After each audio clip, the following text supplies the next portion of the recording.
very good morning, good afternoon, and a very good evening. My name is Sean. This is Alex. And you're listening to another episode of Coaster Kings Radio.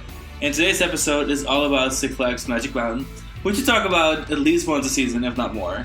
I mean, Alex... Or even, probably once an episode. Once an episode. Well, we go on tangents a lot. It probably comes up. We find some reason to talk about Magic Mountain. Because we're passionate. And this time we're talking about Magic Mountain in the way, shape, or form of Armchair Imagineering the place. So, as part of Season 5, we have a new series, Armchair Imagineering, which is not our own term, but it's one that we like to use to kind of reference to our dreams for parks, and we kind of go through a park and reimagine what they could be doing, what could improve it. And today we're going to be talking about a park that's so very dear to us, and that's Six Flags Magic Mountain. For those that are just tuning in this season, that's where Alex and I met way back in 2016. Actually, it was like a week ago, 7 years ago. Yeah, it's pretty crazy. October 23rd, it was during Fright Fest. Yeah. Anyway, so we're going to dive into that, and we will take you along. I do first want to start off with recognizing that Six Flags Magic Mountain over the last maybe decade, 15 years, has improved so much. My first visit in 2007, when I was on vacation, the place was honestly kind of a hot mess. I was just there, as an excited young kid, all out for the roller coasters and stuff, and that was all really cool. But let's not lie, they were in deep trouble back in those days. And over the years, it's just been refreshing. And having gone to the park once weekly at least for 7 years straight, seeing them completely flip and turn into something so much better, I want to start off with saying that even though we're going to be maybe a little bit critical here or there about the park, overall, the park is in a lot better shape than it was, and they've gone through almost every single area and refurbished it. And honestly, the park is in decent shape, I think. For a Six Flags park, it's looking pretty cute. Yeah, it could be worse. It's certainly been worse. It's funny because your first visit to Magic Mountain really shoots a gap between my visits. I took a 12-year break from Magic Mountain because my 2002 visit was a tough pill to swallow, and I didn't end up going back until 2014 when things had already seen a huge turnaround by then.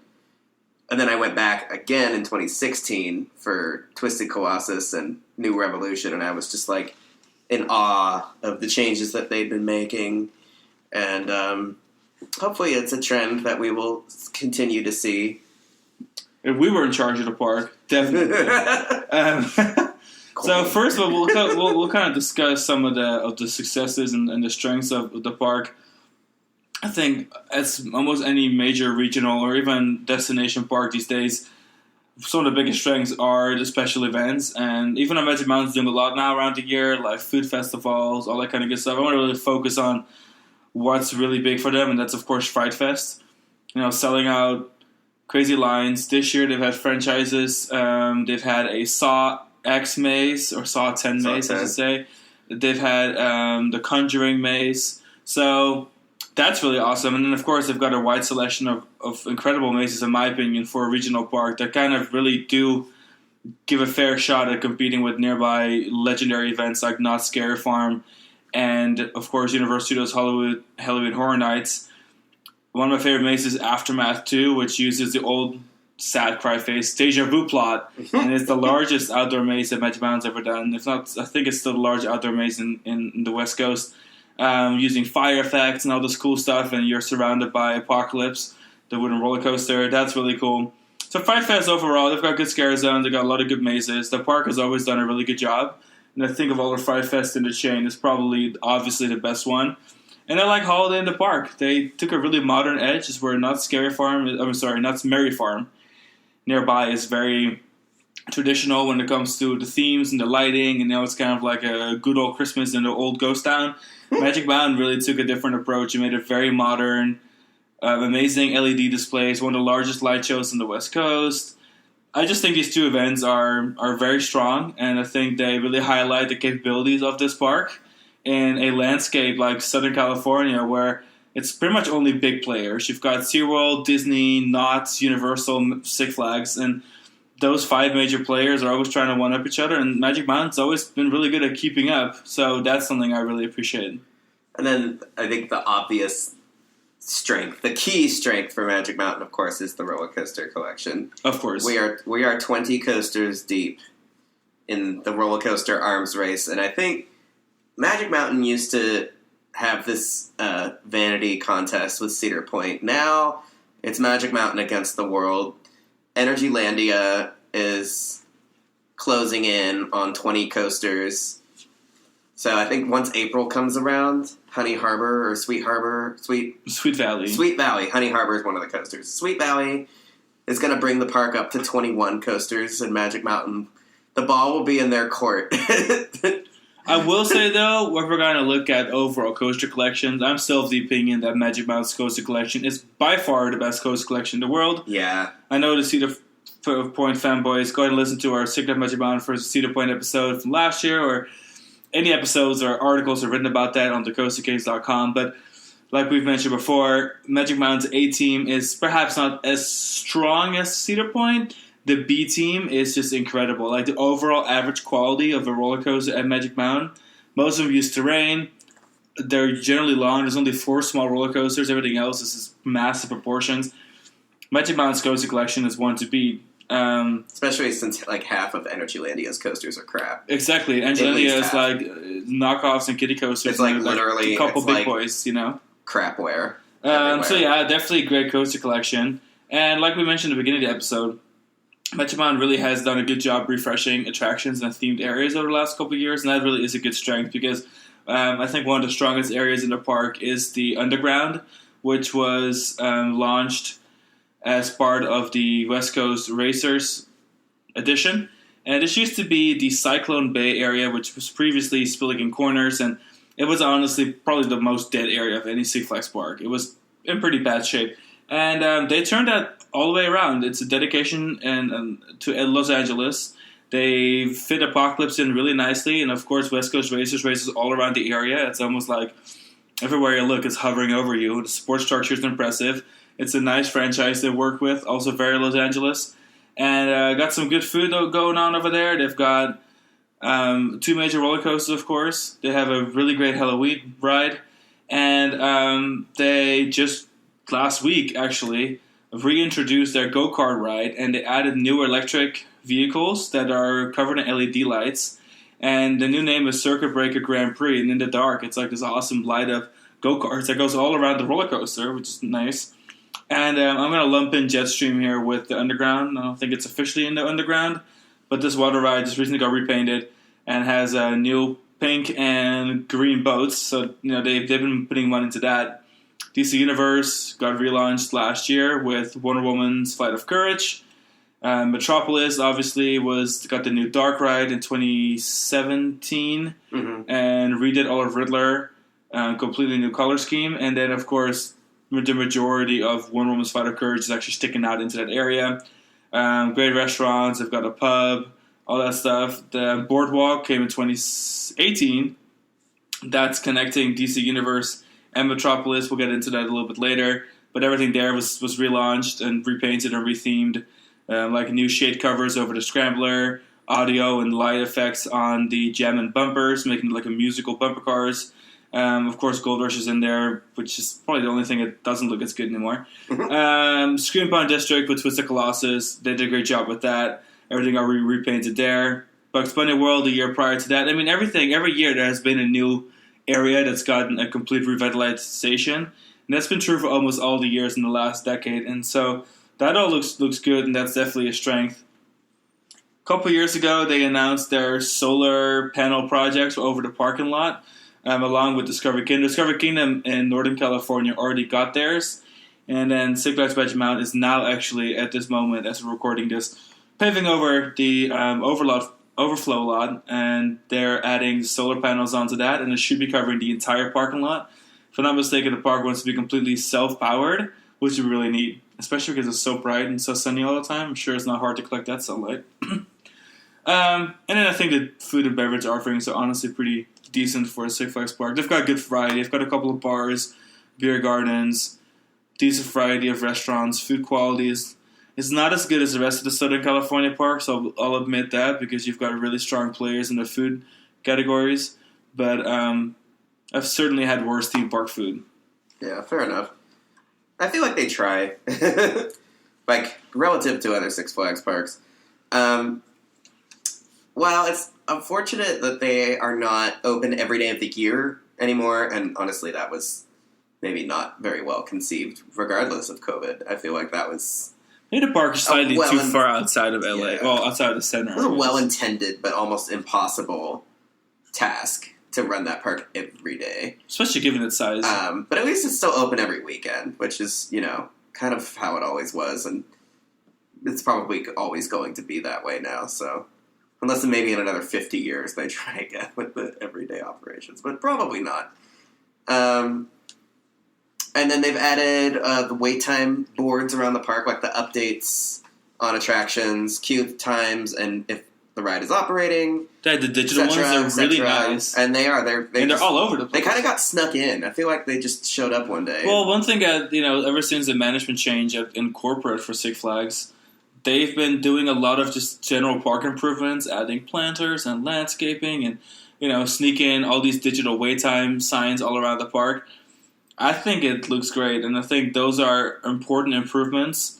I get that having a new roller coaster every year is a really great thing, but anyone that's been to Magic Mountain over the last couple decades knows that smaller things really do make a difference. Like upgrading one of the, Magic Mountain restrooms is so important because Magic Mountain's restrooms are historically incredibly small, and they're dense, and they're not very nice. Yeah. And so, adding, trough sinks and new air blower, little things like that just go such a long way to, the overall experience. So, working on that versus, how much money do you invest in a major roller coaster versus how much else can you do with that? You can probably make the park look a whole lot cuter instead of building a roller coaster. So I kind of like small additions like that. I'm into it. Well, I think as a pass holder, those are the things that you really notice, and what a park does to make the overall experience just more comfortable and pleasant and desirable, versus just building stuff that gets you in the door, is really the difference, I think, between a good park and a great park. And not just for pass holders. I think for first time visitors, maybe it's even more important because you come for the very first time, you have 20 roller coasters to choose from. But if you've got 20 roller coasters or you've got 21 roller coasters, at that point it doesn't matter.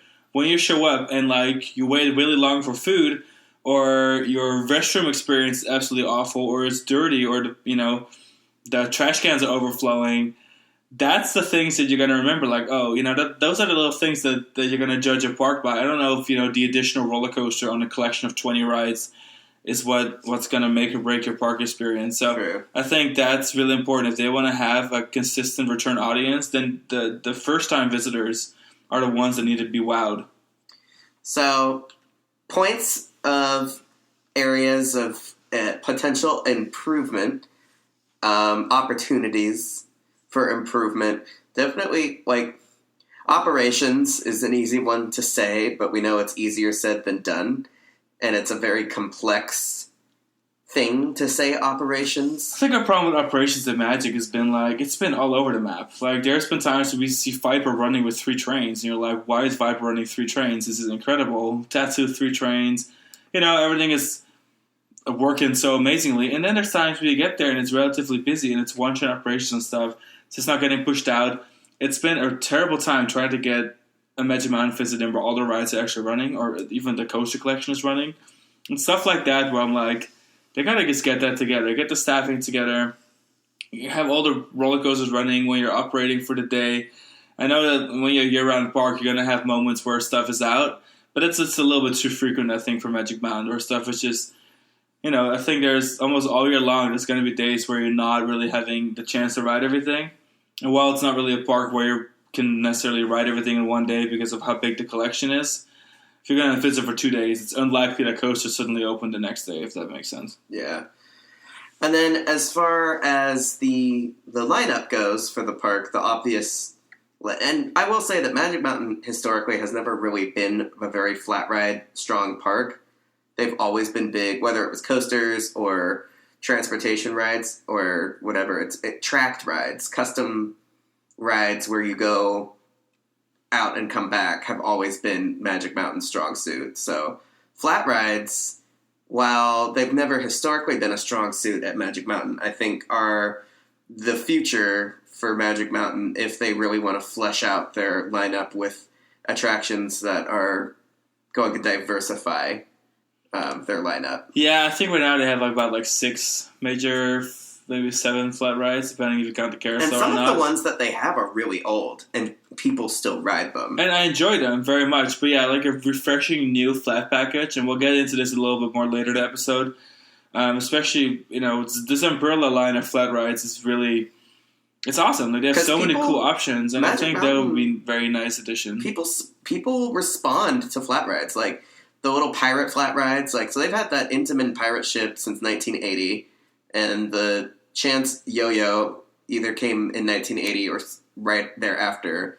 And those rides people are always riding them. Oh yeah, and then they added Crazy-Sanity in 2018, and that always is a line. It's a huge hit. Yeah. Sure. And the Scrambler and the bumper cars are well attended to with their little cosmetic refresh that they got when Crazy-Sanity opened. So it's not that... Because I think that there's this common misconception that people who go to Magic Mountain don't care about flat rides, or flat rides are what you build when you can't afford a coaster or you don't have space for a coaster. I don't think that's true. I think that as many roller coasters as there are in Magic Mountain, a ride like Crazy-Sanity demonstrated that flat rides absolutely have their place. And Magic Mountain is massive, but it's got plenty of spaces that could use a flat ride. They couldn't just put a coaster there. No, I agree. And I think that if you look at how much a flat ride package costs, 3, 4, 5 flat rides versus a medium-sized coaster, it's a worthy investment in my opinion. Because if you market 5 new rides versus marketing 1 new roller coaster, I think it has similar marketing effects. And there are so many modern dark rides the flat rides that are out there that I love riding, that I would absolutely love to see at Magic Mountain. And then I think another big weakness or area of improvement, rather, is that Magic Mountain is not a new park by any means. It's kind of an old park. It's, from the regional park boom in the 70s, early 70s even for Magic Mountain. And so there's lots of aging infrastructure. A lot of it is wood, and you can just see, I don't know if it's termites or what it is, weathering on the buildings. There's lots of old infrastructure that honestly needs to just be completely torn down or needs a really, really good refresh. And that's, I think, one of the bigger weaknesses of the park is that it's just showing its age all around. You can, update areas, but just painting a building doesn't necessarily fix the problem. And I think that's sometimes been an issue of Magic, where they will refresh an area, they'll paint a building, they'll add a little bit of plywood, and it looks good for maybe 5 years, and then it looks just like how it used to look. Yeah. The building is clearly showing once again that it's old, and it honestly just kind of needs to be torn down. Having said that, they did recently tear down that one restroom by the Six Flags Emporium and Flash Pass Center, and they completely leveled it with the ground and built a whole new restroom, so that's kind of nice. Yeah. I feel like there's times where, the nature of the project, they sort of forces their hand, and they just okay, we have to do this. With some of the bathrooms, they're we have to fix this bathroom. We have no choice. But I wish they were a little more proactive on some of the major infrastructural projects instead of being reactive about them. Yeah, I agree. That's fair. It's a fair assessment. Yeah. So now we're going to get to my favorite part of the episode, which is we're just going to do a grand old lap around the park, and we're just going to re-imagineer the whole place as we move along. And we're going to start actually outside the park, at the parking lot. Yeah. First, that's where everyone's day starts. Everyone's day starts at the parking lot. So first of all, everyone that's been to Magic knows that the parking lot's located quite far from the actual park entrance, which isn't unusual for some theme parks, but Magic Mountain really is kind of removed. And sometimes you are parking your car all the way over by Scream's Cobra Roll. Well, that is the clear opposite side of the park from the entrance, and the park is big. So you're they have buses running, which is a nice upgrade from the old trams. We like that. But just in general, the quality of the parking lot is pretty bad. It's just filled with potholes. You pay a lot of money for, honestly, kind of a terrible experience. And then you walk in the California heat all the way to the entrance. That could be a big refresh. Good news is they're currently working on that. They are repaving it. They're going to install solar panels, which honestly can be really cool because your car is going to be in the shade. It'll look a lot nicer. I think the concrete/asphalt will be better protected from the elements. So that's definitely an improvement. Absolutely. And then next up we have Hurricane Harbor. I love Hurricane Harbor. It's not the biggest or the best water park in the world, or even in Southern California, probably, but it's cute, and it has its fans, and it has a lot of potential. It doesn't have a very long season. Like, I hadn't really thought about it until we were living there for so long, but it's like, it really does. It's like for 3 months out of the year, it's open and it exists, but it is hopping when it's open. Maybe more like 5, but yeah. Is it more like 5? I think it's like May, June, July, August, September. Yeah, at least because they close like first week of October. So yeah, it's like 5. So it runs through September? Oh yeah, it runs all the way through September because Fright Fest and the water park coexist for like 2 weeks. That's so funny. But yeah, Hurricane Harbor, and they've done some nice updates to Hurricane Harbor, but it's already been like 5 years since they touched it, and it would be nice for them to add something like a new from the ground up edition versus because now I'd say the slide towers that are there are all pretty solid, and I think they need to really expand the footprint of the park. I think the biggest thing for Hurricane Harbor is it comes out of like the late 90s when water parks were really body slide focused. Yes. So even though they received new slides in 2014 and 2018, if I'm not mistaken, those are also body slides, and they are replacements of pre-existing water slides. So there hasn't really been like any new rides since they added Tornado back in I think 03 or 05. And they've been repainting some of the rides, like they've repainted Taboo Tower slides, and they've repainted the Big Family Raft ride along the way, and they've also repainted the few raft slides they have near the front of the park. But overall, just the lineup in general feels a little outdated. I think a major nice new slide tower somewhere along the park's perimeter would be a nice touch. Is that really needed for marketing purposes? Maybe not. I don't know if the park would benefit from it financially a whole lot. I think the park just kind of does well I think if as they it built, does. But it'd be nice to have something more modern in the lineup, honestly. If they built something that was like really visible from the 5, I think that could make or break the like return on investment for a slide tower. Yeah. Like building a slide tower from the ground. Like if it was something that really was large and noticeable. Of course, I don't really know. They don't have the most space to work with as far as expanding. I guess they could expand into the parking lot, which is what other Six Flags water parks have done. Fiesta Texas, Great America, Great Adventure, like.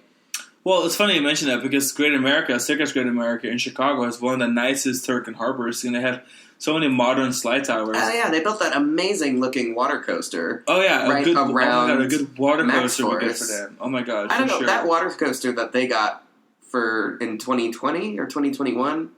I forget what year it was built, but it was 21, I think. It was new when we went, so 21. Magic Mountain deserves a water slide attraction that's as impressive as that. I feel like having a water coaster that kind of goes around Hurricane Harbor, Los Angeles would be so nice. I mean, that would be really cool. But even if it was just a clone of what Great America got, something that's tall and flashy, and if they could like position it right in front of the park, like so that would be really super visible from the highway, would make all the difference. I think so too. It'd be nice. In my humble opinion. And so now let's head into the park. Park entrance itself, it's fine. It's honestly kind of classic, so I don't really think we should touch it. It's so funny the way that like it makes a question mark. Like this was such a choice when they developed it, where like you would enter the ticketing plaza, and then you go left for the park, and then you would go to the right for like Mystic Lake, which is now Hurricane Harbor. So it's always been kind of nicely laid out with the 2 gates, even though it does create kind of a weird traffic flow when you enter Magic Mountain, because you hang that hard left and then you go right, and then especially back when the park first opened, if you were continuing down the midway, you took another right. It made like a perfect question mark shape where you would continue down the midway. Now it's a loop and you can go left or right. But before it was like, unless you were going to the carousel or the funicular, you needed to hang a hard right after you took a hard right from the ticket booths. Right. The one thing that I want them to do in this area, I think, is repaint and make all of the buildings match each other again. I hate that the Flash Pass booth is like has the same like stucco but it's color red, infrastructure, yeah. But it's got that horrible paint job. Like, just paint everything the same. Like, make it all match. It's not asking a lot. I think our biggest thing about the entrances is that usually when you enter a theme park, the entrance is like a Main Streety kind of vibe. We got all these restaurants, almost so much going on. Even though Magic Mountain has a staple like 2 big gift stores, it has the ice cream / milkshake place. It has the funnel cake shop, and then the picnic pavilion and the guest services area. It all just feels kind of, I don't know. It doesn't feel very inviting to me. It just kind of feels matter of fact, like it's there. And I think that if they were to redo the whole entrance plaza and add some more food and beverage locations, maybe like another coffee shop, because currently they have that cyber cafe, which is kind of nice next to the Valencia Falls Fountain. I think overall that could use maybe a little bit more of maybe a bakery, like a breakfast place, so you can enter the park and have breakfast. Maybe it's very European of me to want that, but I just think that it's not as inviting. Like Magic Mountain, once you make that turn and you face Tatsu and Valencia Falls and Revolution's iconic, absolutely iconic. But I think that the area itself kind of lacks some substance. It's kind of old. It doesn't really feel like a place to want to hang out, but it really could be. It could be a place where you hang out, or your kids go into the park and you hang out there because you don't like to ride roller coasters. Kind of that vibe. It just needs some polish. It needs some polish. It doesn't really need much beyond that. It's everything that's there is great. It's not like this isn't an area that's begging for a new ride like some of these areas are. What I really think they should do is they have the Looney Tunes Superstore and they also have Cigarette Emporium. Both are massive stores. In fact, Cigarette Emporium is the largest gift store in the Six Flags chain. I think that they should just cut the Looney Tunes Superstore and use that building to do something else with it. Maybe make it like a big restaurant. Maybe do something with it. That would be kind of nice, in my opinion. Have something of more substance at the entrance. But yeah, I think of all of the areas, maybe not of all of the areas, but as far as areas go in Magic Mountain, it still makes a decent first impression. It's an amazing first impression. I think if you've never been there before, and you see Tatsu and Revolution and if the fountains are working and stuff kind of to the side. And we do want to talk about Full Throttle, but we're going in the other direction. So we want to start with Baja Ridge. Start with Baja Ridge, so there's some dispute over what area Revolution is located in. I think you're right. There have been times where it was absolutely, without a doubt, in Baja Ridge. When it opened, it was in Baja Ridge because the entrance to the ride was on top of the mountain. Well, when it opened, Baja Ridge didn't exist. It opened in '76. Wherever the entrance was. The entrance is where it is now. The entrance has moved twice. Anyway, there was definitely a point where it was definitely Baja Ridge. Yes, and that was when Baja Ridge was first built, and they needed to thread more traffic up there because they didn't have a ride. They had not yet moved the Tilt-A-Whirl into the little semicircle. Yeah. Because the Tilt-A-Whirl went in there for a few years in the 80s, and then in 1989 they built the Condor there for exactly 1 year. And during that period of time, Revolution had its entrance there. And then sometime between Viper being added and X being added, Revolution's entrance had permanently, but by the time I went in 1998, Revolution's entrance had permanently moved back down to the Carousel Plaza. Which was a better entrance anyway because it had and that's the original waterfalls entrance underneath the bridge. But at one point in the 80s, it wasn't the entrance. If you wanted to enter the ride, that was it. That wasn't it. You had to go all the way up the Baja Ridge walkway and then go to where that maze what is now the X2 entrance rotunda. But as you pointed out, that's the accessible entrance, that's the Flash Pass entrance. And then also on the Baja Ridge area, there's the little staircase down to the single rider entrance.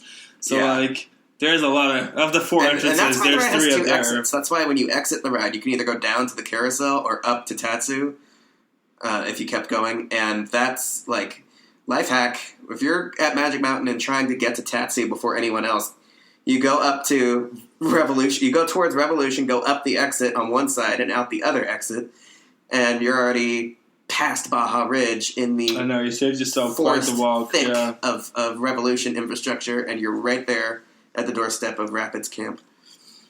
The number one thing that Baja Ridge needs is, a flat ride.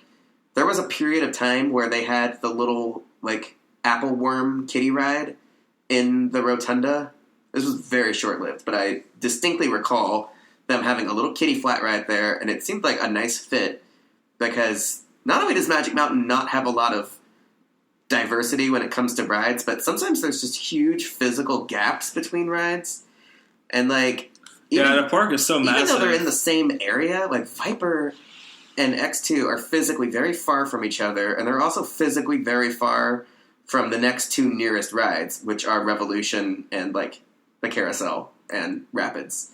So there really needs to, like, they really need to fill in not just, like, the roster gaps, but the physical gaps between rides. So adding a kiddie ride, especially something really on the gentler end of the spectrum, would I think do Baja Ridge a lot of good. And so, of course, there's a bit of a space issue at Baja Ridge because it is located on the hill, and you have that restaurant there, which I don't think removing the restaurant is the answer, because otherwise, the restaurant spacing at Magic Mountain, I must admit, is actually pretty good. Every area has a major fast food outlet, except for DC Universe. Now we'll get into that a little bit later. But all things considered, I think keeping the restaurant there is good. But I think that the area could use something. There's something small, something on the side. Maybe like if you walk over to X2, there's some land that could definitely be a good spot for having another flat ride. And then I think Viper itself is what almost needs to get like a new Revolution treatment. I think Viper could really benefit of a repaint in some of these Vekoma MK1212 vest restraint trains, because the ride itself is awesome. Obviously, we love Viper. That's not a secret. They put a lot of money into Viper a couple years ago to completely reprogram the ride computer system, and they updated some of the catwalks with all new electrical boxes and brakes and stuff. So all things considered, they've been putting a lot of money into Viper in recent years. And I don't think Viper is going to go anywhere in the near future, even though everyone keeps saying it's going to be removed for a new ride. I don't know. I doubt it. There's a lot of other space they could put something, and I think they're going to want to keep building on that roller coaster record. And so a great way to keep Viper around is to add those new trains, repaint it. There's lots of companies, including Vekoma, SNS, and the Belgian company who redid Python, that could really enhance some of the track if there's track that needs to be fixed. To be replaced. I think they could do what they did with Blue Hawk at Six Flags Over Georgia and really breathe some new life into it.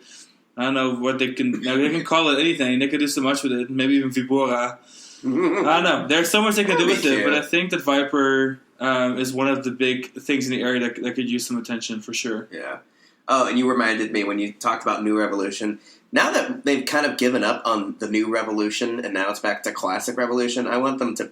Just like with the Flash Pass area, I wish they would just repaint everything in that front area of Magic Mountain back to the original colors.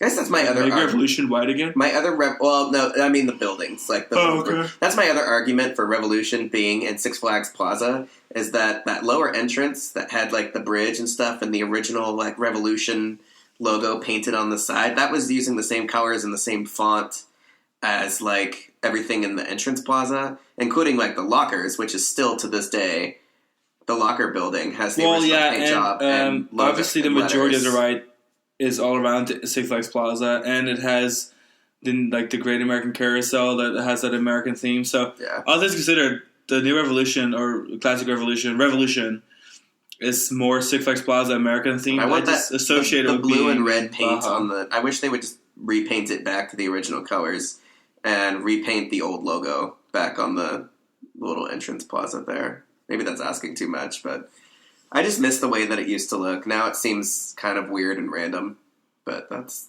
Six Flags for you. Okay, back to Baja Ridge proper. Bathrooms. I love this suggestion. Yeah, they've got the new bathrooms right at the carousel, and then the shady restrooms up in Rapids Camp Crossing. But that's quite the distance. There isn't anything in between. Like, if you're, say, for example, you're at X2, right? And you say, oh my god, that was crazy, I gotta go use the restroom. Okay, that's really cute, but like the closest restroom is just 5 to 10 minute walk. Yeah, you're either there's not a restroom close to X2. Yeah, you've got to, and it's true, and I never really thought about it, but yeah, it's like you've got quite the walk for that major intersection of the main arteries converging at X2's entrance.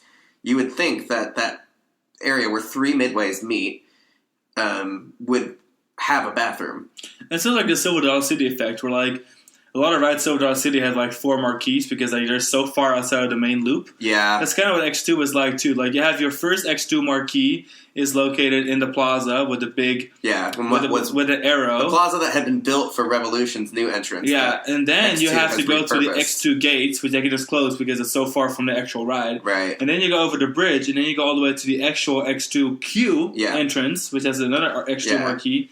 And then you walk that whole queue to the actual station building. That has the marquee also. X2 is like, yeah, exactly. So there's like 4 signs that indicate you're on your way to X2 until you actually get there.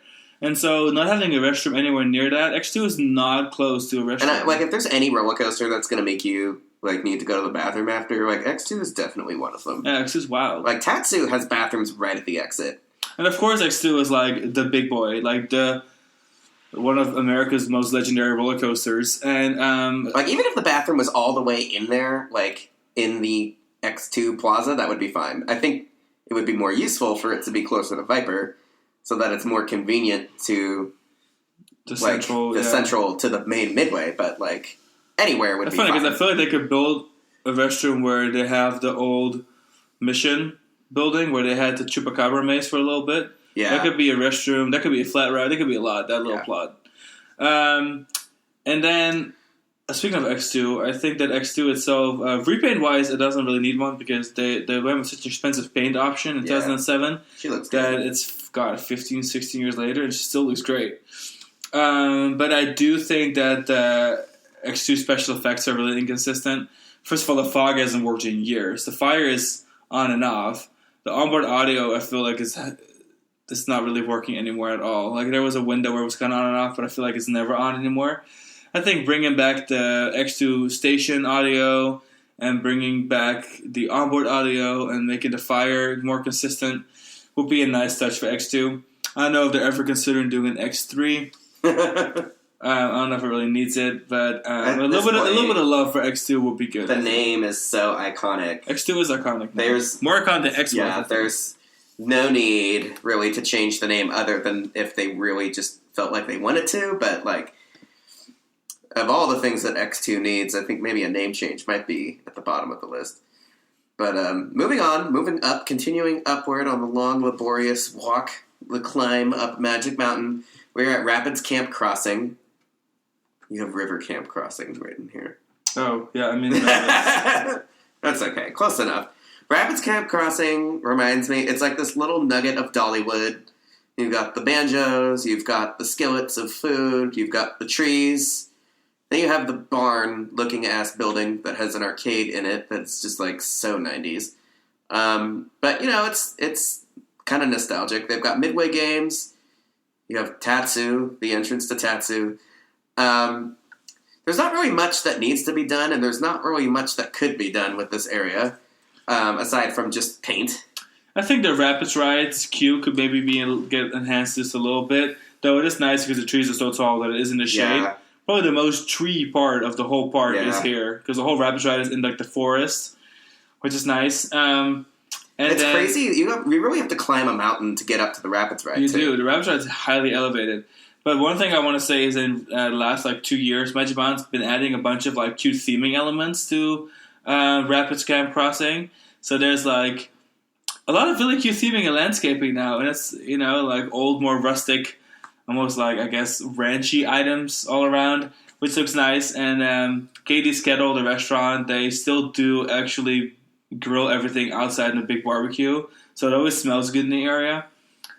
Great tree coverage. I like this area, actually. Now Katie's I think about Kettle it, is such an icon. She has seen a lot there. She's been there since 1980.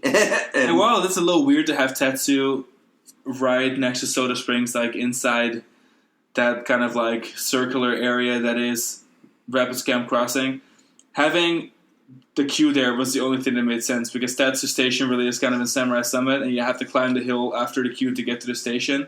I just don't think there was any place to put the queue that wasn't having the entrance right there. So for all intents and purposes, Tatsu hovers over and is in Samurai Summit, but the entrance to it is located down here in Rapids Camp Crossing. Yeah, for traffic reasons that made the most sense. Right.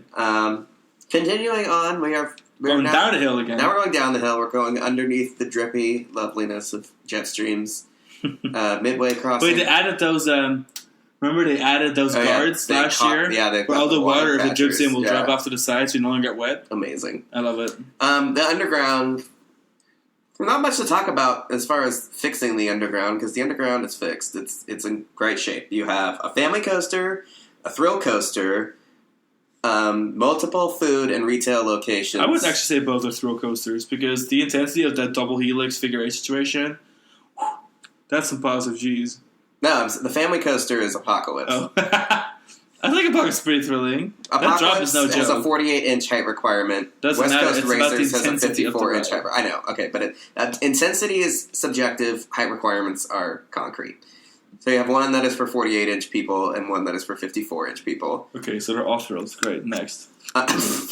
There's one that you can safely and legally take your entire if you go to the family Magic on. Mountain Park, I'm pretty sure they're both listed under thrills. I mean, Magic Mountain thinks that everything is a thrill ride. Anyway, it's not a flat ride. Let's focus on the subject. Listen. This is a great area. They have the giant outdoor haunt where Deja Vu used to be. I wish I could get Deja Vu back, but since we can't, we have this haunt. Oh my god, right before the episode, we were chatting about what if they kept Deja Vu? Like, say Deja Vu had been here the entire time, and they had launched the underground. It could have been so cool to make it like an industrial side, kind of like, I don't know, Port Los Angeles, or kind of over by like, because it's obviously LA themed area, or I don't know, Long Beach port over there, and make it like really industrial and have those towers be like gray, you know, like almost like an oil refinery place, and have these smokestack themed towers. I mean, it would have been the best themed ever idea. Like, it would have been super easy because it already looks so industrial with the kind of giant catwalk and staircase situation for the Cobra roll, and having the vertical towers being, you know, practically looking like smokestacks already. It's went from cool. Armchair engineering to armchair daydreaming very quickly. We are reverse dreaming. Buy me, and I want them to buy. This is wild, but I want them to buy a new giant boomerang from Vekoma and put it right there where it was. From Vekoma. From nobody else. Anyway, so they had a slingshot ride right at the entrance of the underground. What is now the entrance of the underground. And that's gone, and I don't know if they're planning on replacing anything, but if there was going to be a spot for a new ride, I guess that would be it, because obviously there's room for it. Not for anything crazy, but maybe a family ride. They did in St. Louis, a giant, what's that thing called? Oh, a booster. The giant booster, like a family booster. Thing. Yeah, that would be really cool. That's a great idea. Headcanon accepted. Okay. Now we are wrapping around past the decorative Gumball Machine mural and the recreation of West Coast Customs. We have looped around to Metropolis, which isn't very big, but what's there is really nice. There's this huge... Metropolis kind of marks the major intersection between the primary midway and the Heart Attack Hill walkway up to Samurai Summit. So like right where Jetstream... On the corner of Jetstream and Gold Rusher, you have this big intersection that serves kind of as the entrance to Metropolis. You have the Metro Park Pub, you have the Ace of Clubs barbecue, and of course the 2 e-ticket rides, the Justice League, Battle for Metropolis, and then there's also Revenge. All the food that is... Oh yeah, and like that one giant... What is it, like Fat Guy Pizza? Yeah, Fat Guy Burgers, something like that. Like something like that. Fat Boy Burgers, whatever, something like that. Something. Yeah. And then, but this is all like kind of in one rotunda plaza of sorts, and I kind of think of Metropolis as being like this little bud off of the main midway, because technically Boardwalk goes all the way up to Gold Rusher, and then Jetstream is kind of its own nowhere. Thing. Well, Jetstream is right next to what used to also be the location of Spin Out. So I feel like that this, first of all, cute little plot for a flat ride. Oh, and true. then they've done a lot of work by painting everything in the area. Like the walls have this really nice gradient color now. They obviously repainted Jetstream. And then they have this new popcorn stand that has like a Cheeto popcorn, which is really cool. That kind of matches the colors of the wall. So I think that Jetstream is pretty much like, it's kind of in a decent spot. Like, yeah, it's kind of lacking an area. But I don't know if lumping it in with Metropolis would do a whole lot. You know what I'm saying? Because it's so... I mean, the ride itself takes place behind the underground and all the way over at Samurai Summit. I mean, at that point, you will literally have the Aquaman ride spanning all the way from the exact back corner of the park until the other back corner of the park. I don't know if that's really... I could live with that. I feel like the ride deserves to be in an area that exists, like, unless it's its own area. Well, I think consider it as part of the underground. But it's not. The exit spills out by the underground. The entrance to the underground, both of the entrances of the underground are kind of marked by West Coast racers. Yeah, but you know that Daredevil Dive and the go-karts are 100% rethemed to be part of the underground. So I think that just because the logo hangs there doesn't mean that the rides aren't part of it. And the exit for Jetstream spills out by the go-karts. Like, there's literally another ride that is moreover to Jetstream's entrance that is also part of the underground. So I consider everything from the Cheeto stand over underground. Jetstream would be a cute inclusion to the underground if they, like, made it deliberate. Repaint the thing gray, LA River? I just think it... I just think it either needs to be deliberately... Whatever they do, it needs to be deliberate. I think it would be cute if it was part of Metropolis, especially if... This is, like, foreshadowing, but we think Six Flags might be trying to go for the world's largest DC Comics-themed area. And in that... under that assumption, it would make sense for them to, like, just stack the Jetstream chip on top of everything already, especially since Aquaman is such an easy in. And if you're thinking that they wouldn't, like, take an old, decrepit Aero Hydroflume and just give it a relevant name and change nothing else to it. Look no further than Six Flags America did it already. So that was my inspiration for even arriving at that stand corrected. I'm open to the idea. So, especially since Aquaman is daddy now. Like, the marquee for the Great Adventure, or Great America one, has, like, a blonde beard, and it's all braided, and so I'm like, I like this. Well, another reason I think that would be down to do it is because, first of all, Discovery Kingdom is a great example of them just, like, completely bombarding it with DC Universe. Yeah.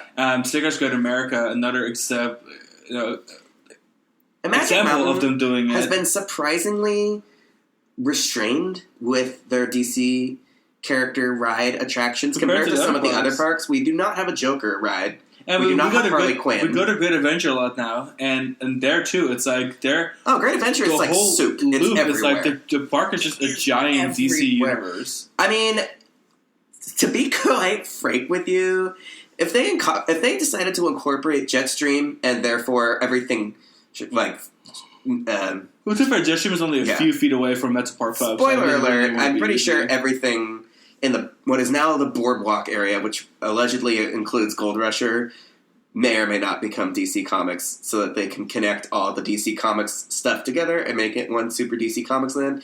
And then you could even say that it goes all the way up Heart Attack Hill, all the way up to Superman. So it is true. Nothing between Superman and this plaza. I know. So, like, if you consider this, right, and we'll get to Superman in a little bit, but you have Superman on top of Samurai Summit. You got that big Heart Attack Hill down there. And then the entire stretch all the way over to Streampunk District, so, like, where Lex Luthor is. Yeah, you would have by far, because it's like half the... You would have a completely unbroken You would have the world's largest... of DC rides. DC Universe by far. They should do that. Instead of little gaps of the park where there's DC and non-DC, you could literally start in the Fortress of Solitude, which, to its credit, it's a lower echelon of... maybe not echelon, it's not the right word. It's a lower platform, I guess. A lower mesa in Samurai Summit. That because it's like a whole, like, it's a whole story. Yeah, Samurai Summit split the two. Because, like, there's still a lot of high difference between, like, Ninja and Superman. Like, back in the day, Samurai Summit started at the very bottom of the hill, and that's what the marquee says. Like, the little gong at the entrance says that Samurai Summit starts there. But they can relocate the gong and move it to the walkway, like, right underneath Tatsu's egg turn. Yeah, basically. Like, when you hang a right, you go up Heart Attack Hill and you hang a right at the fork at Laughing Dragon, you could say Samurai Summit actually starts there.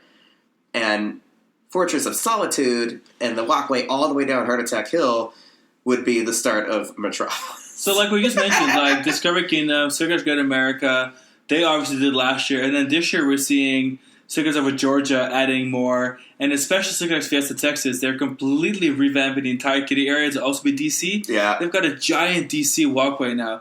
So, like, honestly, I think it's only time before Magic does these Six Flags parks are building, like, these giant mutant DC areas. And they're retheming all their rides to be part of DC. So, like, honestly, Gold Rusher needs some love. And I think having Gold Rusher rethemed to something DC, even though it'd be kind of sad because it's such an incredible classic. I mean, it's the OG. It's one of the oldest roller coasters out there. It is the OG roller coaster in the park. It would be possible. They could do like what Six Flags Over Georgia did, where they took the Mindbender and renamed it the Riddler Mindbender. And I think most people were fine with that. If there is some DC... I don't know enough about DC comics. Teen Titans Gold Rusher? Is there a DC character that Kids is Flash, Gold Rusher? Obsessed with money? You could be like the fucking bank Shazam, robber. Gold Rusher. I could have sworn... I want that Blue Beetle guy. Blue Beetle, Gold Rusher. Yeah, because I like a little representation. Yeah. Blue Beetle. I would Gold like... Rusher. So I swear to God that there's a DC Comics character. Actually, I guess it's Batman. Batman is the one that has all the fucking money. He's a trust fund baby. But isn't there some Batman character that has a bank or something? Now I don't know. I'm probably talking on my ass, but there's got to be some character in DC. Listen, no, we're not. You guys are still with me, aren't you? There's got to be somebody who knows a lot more than DC Comics than I do.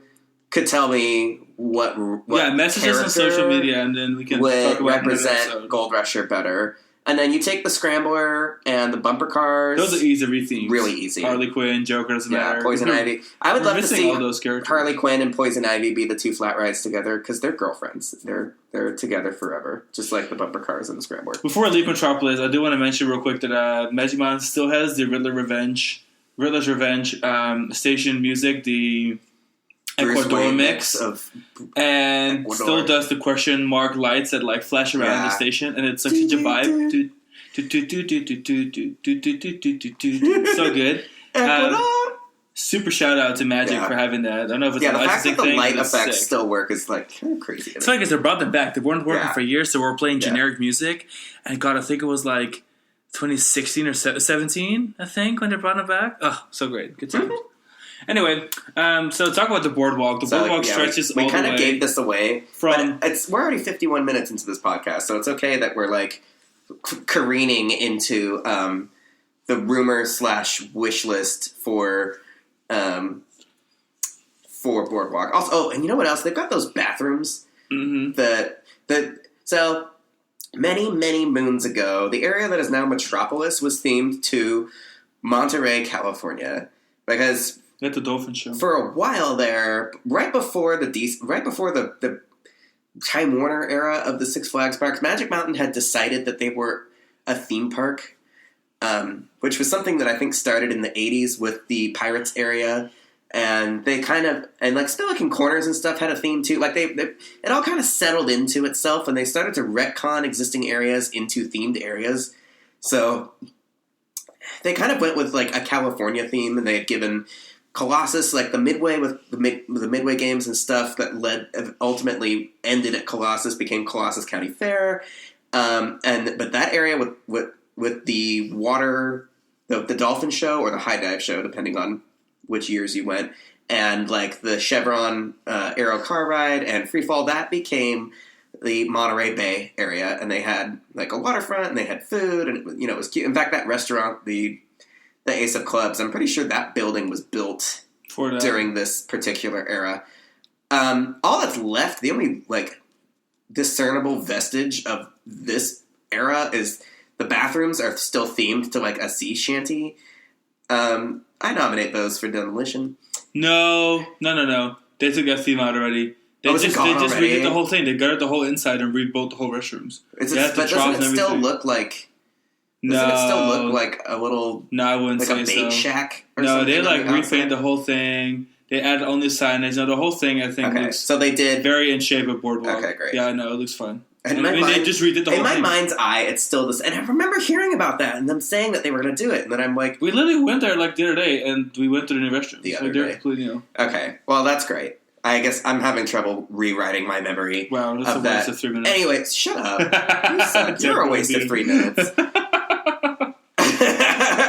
Anyway, but it is kind of funny that they ultimately went with this boardwalk theme, and it's the bathrooms next to the Scrambler kind of have a water's edge theme, but now nothing in the area really makes sense as boardwalk because Tidal Wave is gone.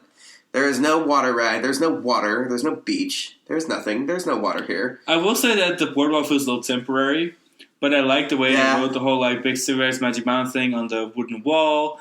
and how they redid all the games, having the nice logo that they added on them. You know, the SF logo. Yeah. In 3D, and they added a beer garden. What is it, like Brews and Boardwalk or something? That's cute. They redid Johnny Rockets with like having a new queue and having a new dining patio, and it's like mobile ordering. It's like it was a nice upgrade, but I just don't think it's very permanent. It doesn't feel like it's gonna last, which further makes me think that could easily be switched over into a DC Universe area and just like retheme or repaint Crazy, which I will say is a great flat ride.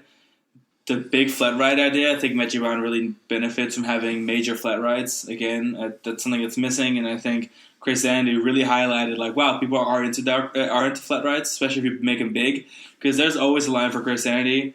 Amazing light package at night, which is really appreciated in Magic. So that's definitely also like the Six Flags fascination with dark ride packages flat ride packages goes hand in hand with DC Comics themes. Like the flat ride packages that they're adding are DC Comics themed. There's not one without the other. So with Magic Mountain and getting a flat ride package, it's kind of inevitable that a majority of those flat rides are going to be DC Comics character themed, especially since there's so many characters that Magic Mountain doesn't have represented in as much as the ride titles. Right. Obviously, there's a lot of representation in the universe with like Battle for Metropolis, but there's lots of characters, lots of naming potential for the characters. And I mean, the Six Flags has their moments. Like not every flat ride is themed to the DC Comics stuff, but a lot of them are. And especially when the parks are building like multiple flat rides at a time, they're usually getting multiple DC Comics character tie-ins. And we just recently went to Parker Warner Madrid, which for the Halloween event, we already did a couple episodes on Parker Warner this season, but we just went like last week. Yeah, to do the Halloween event, and they have probably the last remaining giant Gotham City that's left in the world. Yeah. And that highlighted how nicely integrated the game area can be in a DC Universe thing. Now, of course, having a Gotham City, I think that's never going to happen in Magic again because, of course, Batman is nowhere near the games. But just in general, I think it's easy to tie in the games with DC Universe, especially considering Joker and its whole like fairground kind of thing. So it's easy to make it all themed to these like tents and have it kind of be more like Funhouse Joker-y themed, which they've done at all the other Six Flags parks already.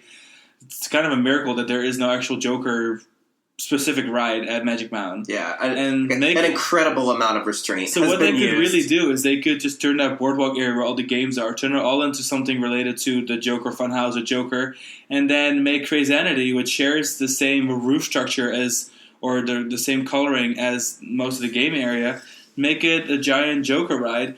And you've got yourself a really consistent little area with a major ride that goes along with it. Isn't like Fiesta Texas do? Isn't like there's a giant Joker. Is Joker themed and it has the Joker Funhouse queue? It does. And I think that's precisely what Magic Mountain needs. And then like there you go, you have a cohesive, tied in thing. And you can keep obviously the beer garden.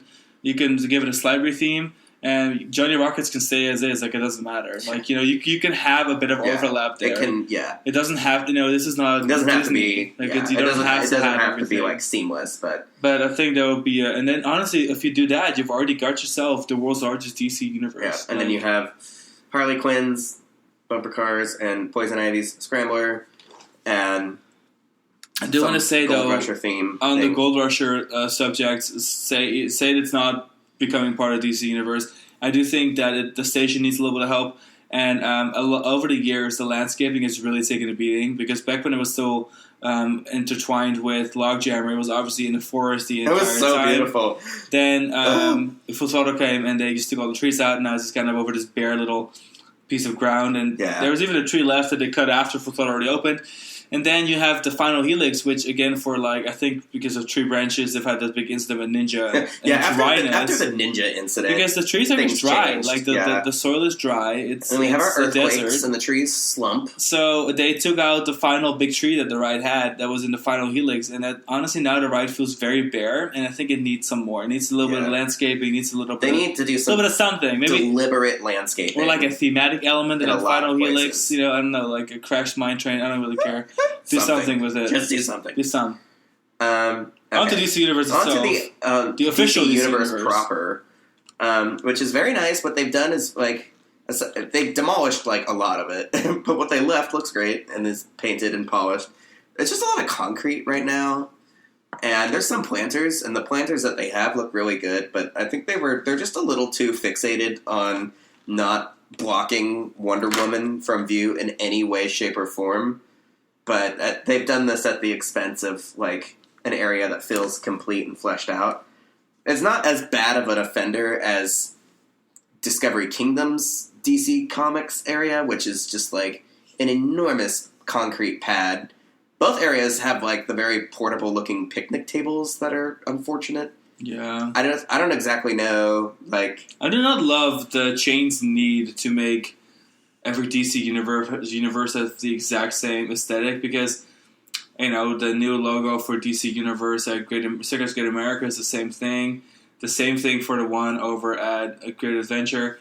The problem is that it's so uniform now, despite having different rides in the area, that it just doesn't also, feel like very any sterilized. Character. The original one, like you said, the Time Warner era Gotham City that was then turned into DC Universe, having the Flash ride in the middle, having Wonder Woman's Golden Lasso, whatever it was called, Lasso of Truth, and then having the restrooms, Teen Titan Pizza, the lemonade stand, and the popcorn stand, and then the gift store, and then having the special entrance to Green Lantern and having Batman. That whole area, it felt like a little mini city. Like, you had to go around everything. Like, nothing was right in front of you. Like, it was like a little place to explore. Cool. Almost. The way that you could completely encircle the Himalaya ride, like walk all the way around it. So cool.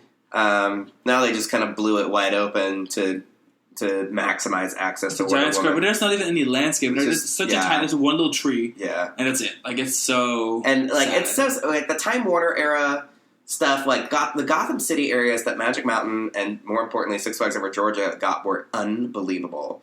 And Magic Mountain's actually had a lot of leftover infrastructure from when it was, like, the Night District or whatever they call it, that area. Like, some of that was kind of retconned, but, like, with Six Flags Over Georgia, they really went for it. Because 1997, that was, like, a big year. That was the Arnold Schwarzenegger, Mr. Freeze Batman movie that they were really riding on, and it sucked. But, it forever exists in the cultural lexicon for various reasons, not the least of which being Batman and Robin having super suits with nipples on the outside. But Six Flags Over Georgia's Gotham City was so incredible, and it's, like, incredibly sterilized. Like, everything, so much of it is gone, and it's so much character. And then they added some new facades, and they redid the queue in the building for the Teen Titans Roundup. Is that what it's called now? Yeah. And they added the new store, and they built a new queue for Batman, which honestly is also kind of awkward the way that they had to use the exit to make the entrance. And then Wonder Woman, honestly, is really nice. I like the way they did the story inside. You're in the Temple of Bermithria, whatever it's called. That all works, but then the land itself, you can't even really call it land. It's effectively just like a concrete slab. It's just, I don't know. And it's all so new. But the nice thing is we could easily armchair I just want to know whose bright idea it was to pour so much concrete with nothing in between. Like, I think Magic Mountain has been struggling with landscaping because it's always so dry. There's all the water shortages in California. It's just like dry landscaping is almost like the future of the area, where, like, you do a lot of the landscaping and with like gravel and try to minimize greenery for cost saving measures. But I don't think that was the answer to the land. I think it looks pretty rough. But the nice thing is that there is a rumor for them to eventually build a restaurant in there or to build a flat ride in the middle. And maybe the concrete is really just temporary. I mean, if it's possible to just plunk a flat ride on the existing concrete, then great. Or they can just take it out. I mean, Disney builds concrete temporarily for a month all the time. I mean, Epcot is like, and there's a new concrete slab at Epcot that's temporary like every week. Yeah. So, like, I'm sure that is not the end of the world. But the biggest thing we need to discuss here when it comes to DC Universe is that there is this midway that kind of goes behind the warehouse that they can easily connect to Riddler's Midway, which kind of has a dead end too, where Tidal Wave used to be. I think the real future of this area is not just connecting the boardwalk with DC Universe and Metropolis to make it one big area, but also making it almost like a loop and connecting that Midway between DC Universe and Metropolis and making it one giant area. And then you have that plot where Tidal Wave used to be, where you can easily fit 2 or 3 major flat rides. And that has kind of been the rumor, and I still think that would be the best plot, the best spot to put the flat ride expansion. I agree. I think that would make so much sense. And you can still, and then the restaurant omission wouldn't be as glaring. Because then you just walk over, and you've got yourself, all the restaurants in Metropolis, which is like a good amount. They've got like 3 or 4 different restaurants there, and the pub.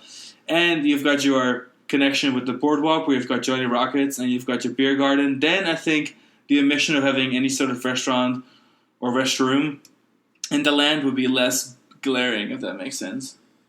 I love this picture of Google Earth, the Magic Mountain, where they're like ass deep in construction. But yeah, see how obvious that Midway would be? It's so obvious how they just completely demolished the whole land, old Gotham City, except for just the very far edge with like the roundup and stuff, and started over. And that's why they were like concrete. But the nice thing is that there is that super obvious Midway that would just connect. Yeah. Like, they literally kept it like this over here. I mean, all they have to do is just pull it straight. And you've got your restaurant right here. You got a flat ride plot here. You've got plenty of space. You can even put a roller coaster in here. There's so much space they can work with here. And I think, given Six Flags' insane eagerness to explore DC characters as their big IP that they use, because everything in the theme park world is starting to get IP-based, this is their answer, I think. And I really think it would. So you think it would connect in front of Wonder Woman? Well, they have 2 options, because there is a really big gap here where they could build the Midway underneath, because they already built a dip that you can see that they can drive vehicles drive under. They can literally just make it almost like an S and have you walk underneath. Because it should definitely connect where the old Tidal Wave freefall entrance corner was. So you say connected over to where the Riddler exit is? Yeah. Yeah, it's easy to do, because you could like I said, there's already like almost like a little dip that they built with the supporting sidewalls where the cars go underneath now, the maintenance cars, that you can easily make the Midway connect like in an S shape. But either way, I think it's inevitable that there's going to be flat rides in those 3 spots. Last thing I heard is that there's a possibility of having 3 flat rides in that area, which would fit. Please. 2 on top and 2 and 1 down. One of those like giant flying. I want one of those Endeavors. Oh definitely. I want an Endeavor. I want a Nebula Z, and I want the giant flying air race, like the one at Fiesta, Texas. Oh my god, and a big air race on a stick, but like the tallest one ever. Oh yeah, that one would be really nice. Oh my god, could you imagine? They could also put that where Pistachio Park is. I'm not picky. We'll get to that. And another shout out from Magic Mountain, though, for updating the station effects on Batman, all the lighting and his videos and whatever. Oh yeah, to Batman the looks original really good. Year stuff. So it looks really good in there. Like the Batcave. I will say, awesome. Even though we lost our old Gotham City, the area directly around Batman is still Time Warner loveliness. Unlike Six Flags Over Georgia, which like their whole little Gotham City park and stuff got completely decimated. For a good cause, because they put a Zamperla Endeavor in what used to be the decorative overflow, which they need, because that Batman had all the switchbacks underneath the maintenance barn. So, Six Flags Over Georgia's, even though they lost the Gotham City Park preamble queue, at least Magic Mountain still has theirs. So I don't necessarily want this, but it would really fit there in the little corner that we just talked about, where the flat rides could go next to Riddler. Yeah. They could put one of those Skyline Kid Flash coasters there, and then they would continue building on the record, and they would actually have another DC-themed ride. It would be nice for them to have kiddie rides around the outside of Bugs Bunny Land. I know. So, I'm into it. Anyway. Whatever it takes. Next is Screampunk District. I would give them 22 coasters. That helps kick the can down the road with Energylandia. Right, another racing ride, the third one. I'm here. Most number of racing roller coasters. Okay, so now we're in Goliath. No, we're at Screampunk District. Oh, we're at Screampunk. Oh, sorry. I didn't see that you already scrolled past. Okay. Screampunk. You can talk about Screampunk. You're more passionate about this area. So, Screampunk District obviously came with Twisted Colossus back in 2015. The biggest thing I would improve here is that, first of all, the park, that part area of the park was really nice. They have that steampunk tractor thingy. All the buildings are repainted. The landscaping is honestly really cool because all of it's kind of like twisted. So they have like these weird twisted bushes that look like little spirals and stuff. Like, all things considered, the steampunkiness and the landscaping work really well. I just think that the area is really large for only having 2 rides, and then a theater doesn't get used a whole lot. I think Gearworks Theater needs a new show. They've been good about it consistently over the years, up until about the pandemic, for having stage shows in there, whether it's a summer one or a Halloween themed acrobatic show or Christmas themed acrobatic show. I think they should bring that back. And then I think the biggest thing that we always talk about is that the Scream Plaza. One of the things they did is when original Colossus was around, one side of Colossus would actually exit right where Scream exits. So you had kind of a more of a purpose to the plaza. You would exit Colossus and then walk straight into Scream's queue. That worked pretty well, but when it opened Twisted Colossus, that side of the station was not used. It was just a queue now.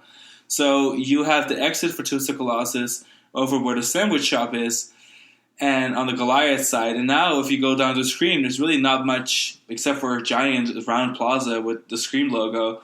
And while Scream is a very good ride, and we always say Scream would probably be much more appreciated if it were at any other park in the world, but the location of it in Magic Mountain is probably the hardest ride to get to. That isn't X2. And the park already has 19 other roller coasters, so there's, a massive roller coaster doesn't stand out quite as much as it would in another park's lineup. But I digress. The thing is that plaza could use another ride, and there's this giant infield within Twisted Colossus where there is no more track because the original Colossus layout there had just been cut altogether. And so I think they should build a major flat ride inside that plot, inside the turnaround of Twisted Colossus, and make the queue, entrance and exit, plug in right where the plaza is for Scream. So you have in that area 3 rides, and you have a nice balance of where those entrances to the rides are. Yes. And this is another one of those areas that's kind of down the hill, because Magic Mountain is such a terrain different park that this is really the lowest part of the park. So you really kind of have to walk your way down into there as well. And I think it'd be nice to have something else down there. It will make... I've even said in the past, what if you make another park entrance, do the dual park entrance thing, like Knott's Berry Farm does, because people park all the way back there. Maybe that's really not... I would be into it, personally. I'd be kind of into it, especially because an actual existing entrance to the park doesn't do a whole lot for me. I still think that Magic Mountain wouldn't really want to concern itself with several entrances, necessarily. But having said that, I think a major ride there would be a good fit. Historically, I thought maybe we should put a big giant star flyer there, but I don't know if that's the best spot for it. What would you put there? What kind of flat ride can you think of that you would put there? Well, I had originally thought that a Turbulon would be cool there, but... What's a Turbulon? Cyborg, Cyberspin, and... Oh, one of those giant... Yeah, that's a Turbulon. No. And, those are cool. I enjoy the ride, but it's not as cool as it looks like it's going to be. And, obviously, there's been, mechanical issues. The one in Texas is already gone. But at the time, those rides looked cool, and there was a concept for a double one, where it was like a seesaw shape that had a turbulent on each side, God, and one would be on the ground loading while the other was doing the ride program, and then they would swap. Kind of like the old Intamin double wheels. I mean, Magic Mountain even had one of those, the Galaxy, which is where the pirate ship and the swashbuckler are now. But I think Magic Mountain. At the time, we had been told by Magic Mountain's management, they would never build anything that wasn't a record breaker. And I'm like, well, you could build this double Turbulon. It could be the world's largest. And you put it in Scream Punk District, and it would be, visible. But that's not happening. This would be another good spot for if they did the Catwoman Whip booster type ride. Yeah, as long as it's big enough to be visible. Yeah, anything that... Any of these Zamperla flat rides, or just any of these flat rides that Six Flags has been building, I'm not picky. Anything that's any of this giant stuff that they're doing, or if they wanted to do something totally different and new from somebody, I don't care if it's Zamperla or whatever, but they need to do something. I think that corner of the Scream Punk District needs something big and flashy, and to thread people down there. And also, something that looks good from the 5. And Scream deserves the love. Yeah. So add something right next to it. Yeah, it wouldn't even need to be the best capacity thing in the world, because if that thing got unreasonable lines, you would have Scream to accommodate the overflow. Yeah, I've got Twisted Colossus right there too. And Twisted Colossus. Next area we're going to talk about is the Goliath area. Goliath, which doesn't really have its own themed area. It's just kind of Goliath and Fort Lejeune. I think like Goliath, kind of like piratey theme. It was the Pirates Ruins. area starting in 1980, and then when Goliath opened, I like to think that the area kind of turned into their version of Adventureland.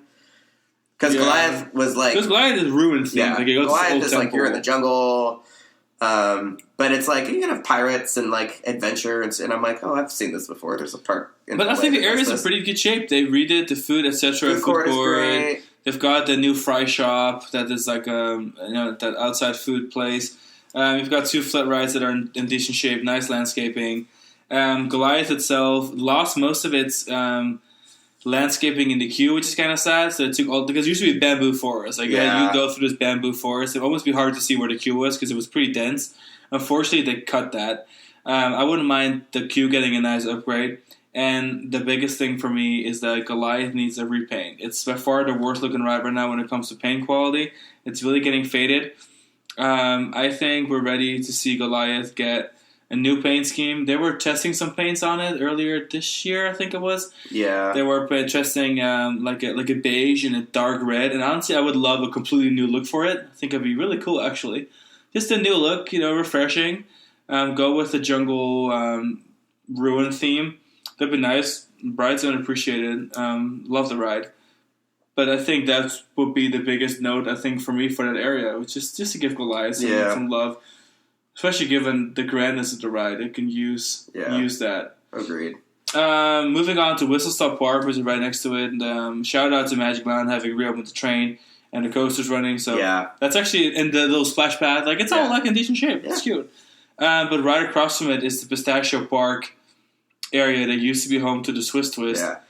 And then during the Time Warner era, this was the High Sierra area. In 1993, they turned part of Bugs Bunny Land and the area around... There's just like this little plaza here. Like, basically, they carved out a little miniature area between Bugs Bunny Land and the pirate area, and it became the High Sierra territory. And they still have, like, the wooden bear statue thing out front, I think, that signifies the area. They have the 2 wolves. Oh, they're wolves. That's what they are. And this area was anchored by the Yosemite Sam's High Sierra Falls, the wet dry slide that is now long since been replaced by Roadrunner Express. And then the Aero Car Ride and the petting zoo were in this general area too, and now that's where Whistle Stop Park is. And I Bugs Bunny themed flat ride where in the location that was once occupied by the Swiss Twist, which was then renamed Sierra Twist for the High Sierra Falls area. That's like been such an obvious and necessary thing to do. Honestly, I hate to say this, I don't know if it needs to be Bugs Bunny themed because I feel like Bugs Bunny Land clearly starts back into the land, as where that's still kind of the High Sierra territory, Golden Bear theater area. I guess you could at that point just make I think it would Bugs kind of Bunny need to be Bugs Bunny related because it's not obvious what else it would be. Because it could just be anything. I guess it could be pirates.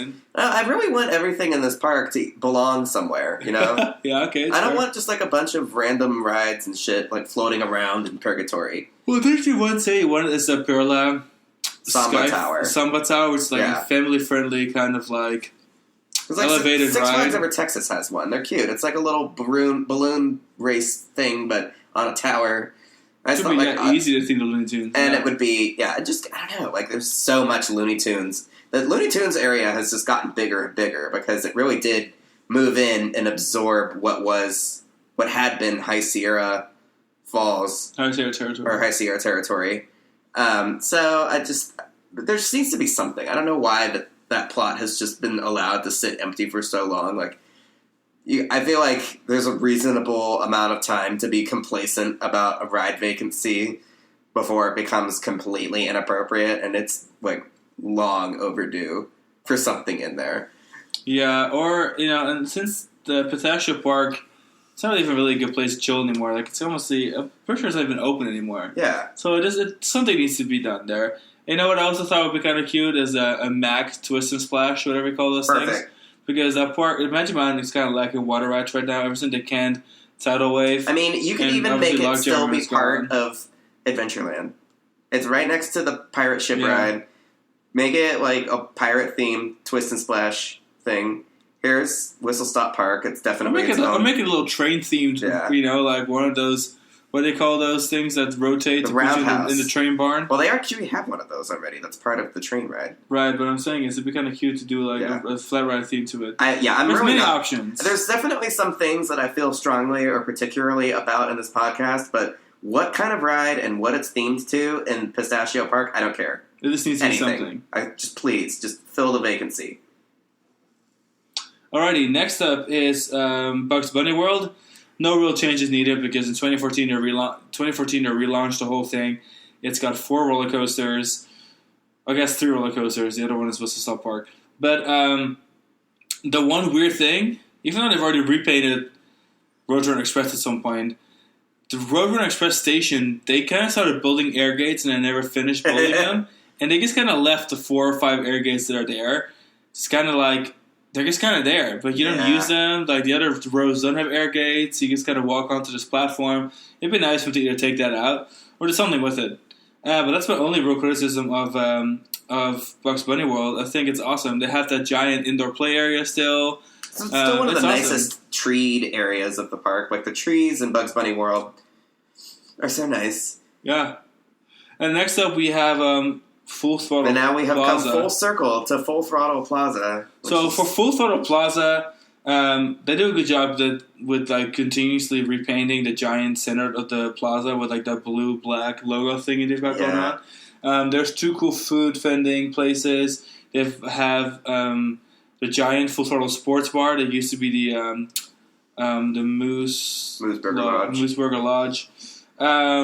That's honestly pretty awesome. I really appreciate how much there is to do in the area around the ride, despite the ride already being more than 10 years old at this point, which is crazy. It is kind of crazy. But I do think that Full Throttle has really gotten a short end of the stick when it comes to landscaping. They planted some grass underneath it right after the ride opened, and even that I feel like is not even that noticeable. Was there really any grass left underneath there, or is it just kind of... It's just dirt. Dirt now. Even on satellite imagery, you can still see the footers for Logjammer. Yeah. And like old waterfalls. So they definitely need to landscape the hell out of Full Throttle's area. Maybe plant some new trees. Maybe just do some of that dry landscaping that is really big in the southwest of the U.S., where it's just, rock work. Like something that's really sustainable, does require new watering and easy with land shifting. Right now, it just feels like Full Throttle, a cool ride, but the concepts, it's just not working. You have that weird, really dated. You have that queue with the weird canvas over it, and then you have to kind of walk a little bit straight forward and go underneath like a support to then go up to the ramp to the station. It's all kind of clunky, and it'd be nice if that was a little more consistent, a little more than just, I don't know, fairground at best. Yeah. I think it's awkward. Because the rest of the area is honestly probably nice, but then when you get to the actual ride, it just doesn't feel like it's that well. It just feels cheap. Created. It feels a little cheap for sure. It feels cheap and flimsy. Yeah, absolutely.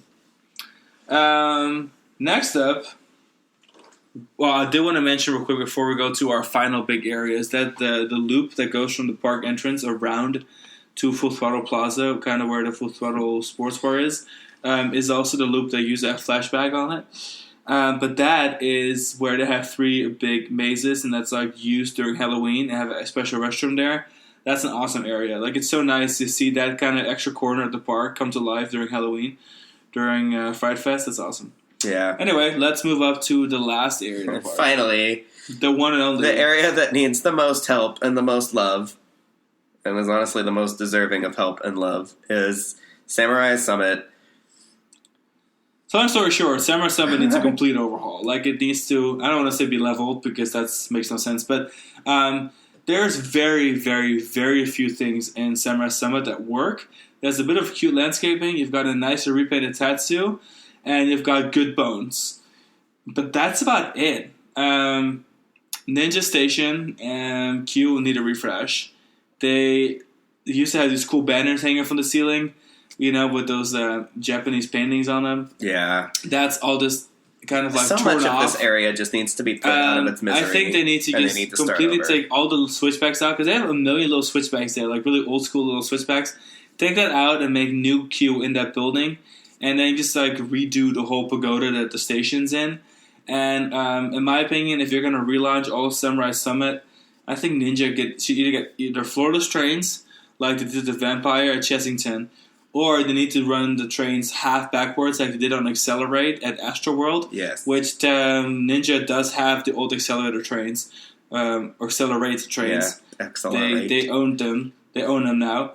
So that would be a nice way to remarket the Refresh Ninja alongside the rest of the area. I don't care if you give it a bit of a repaint, maybe even like a different color, even though the red's kind of iconic, though. Yeah. The red's iconic.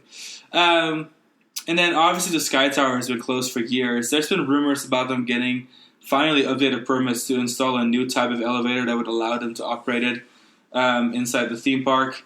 I would love nothing more than the Sky Tower, which has a really cute little garden around it, like a little Japanese rock garden around it, to reopen. Maybe even bring it back a museum up there, but at the very, very least, like a lounge. Put chairs up there, make it a place to hang out.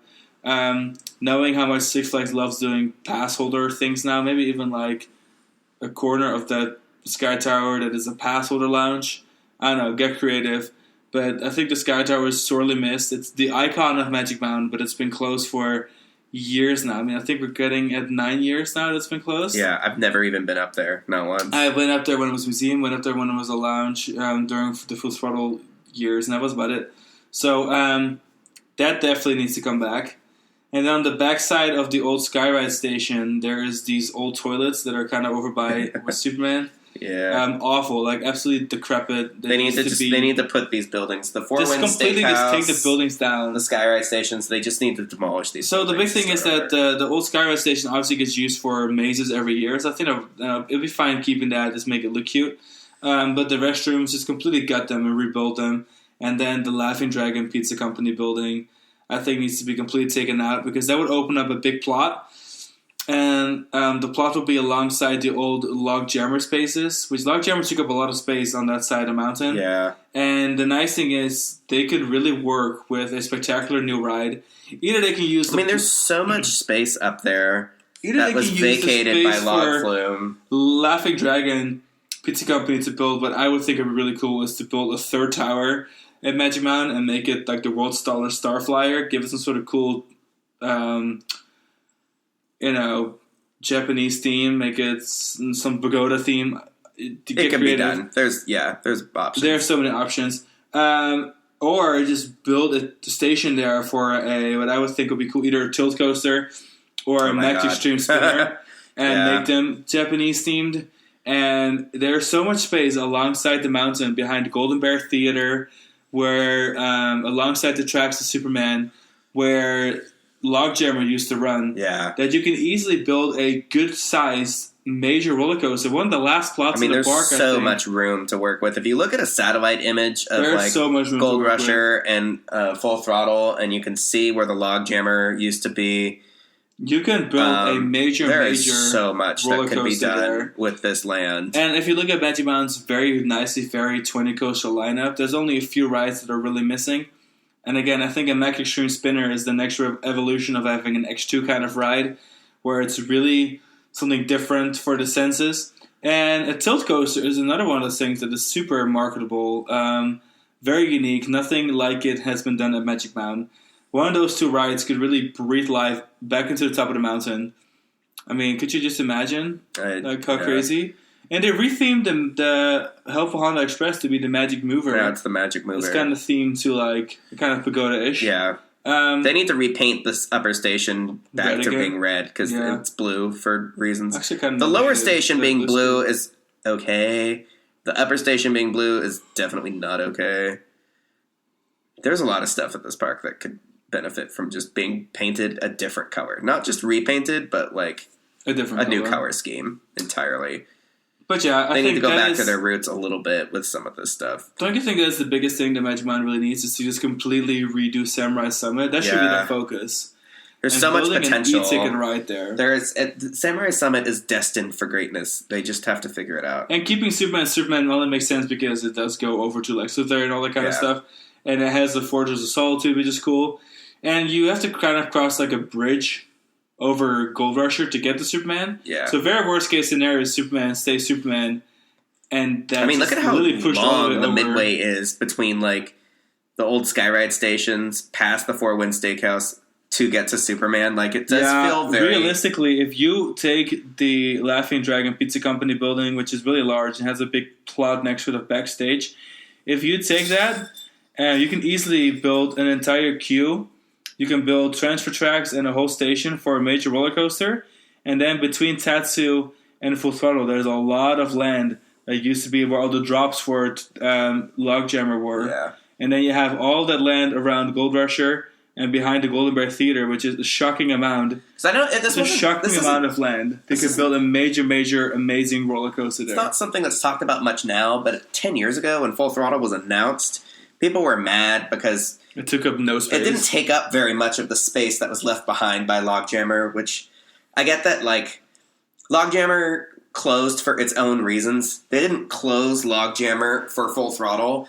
They built Full Throttle because Logjammer closed. There is a difference. And so Full Throttle wasn't necessarily about taking advantage of all of the infrastructure left by the... It was really more about taking advantage of the tunnel from the metro and using what was once the Four Winds metro station, which was underneath that midway. Right. And taking advantage of that and threading a coaster around that.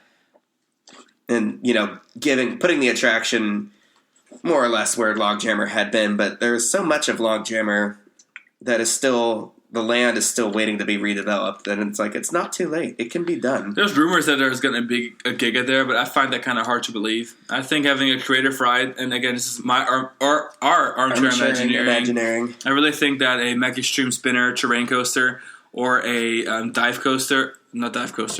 tilt coaster would be an incredible fit, and we need some of those big new Vekomas in the U.S. Remember when the Martian Manhunter roller coaster was rumored to be happening at Magic Mountain? I know, but that was just some crazy guy coming up with the idea of a golden horse. It was a golden horse broken rail coaster. It was almost crazy enough to be true. Exactly. Almost crazy enough to believe. Almost. And with that, we have Armchair Imagineered at Six Flags Magic Mountain, one of our favorite parks out there. We look forward to seeing you on our next episode. Make sure to follow us on Instagram, Facebook, or like us on Facebook, I suppose. Yeah. We are on Threads. We're on X, formerly Twitter. All the above. And we would very much appreciate you leaving a 5-star review, maybe even a comment on any platform that you're currently listening on. To help us grow, we'd appreciate it. Any comments or reviews do get a shout out here on the podcast in our next episode. So thanks again for listening, and we'll see you again soon. Bye. Bye.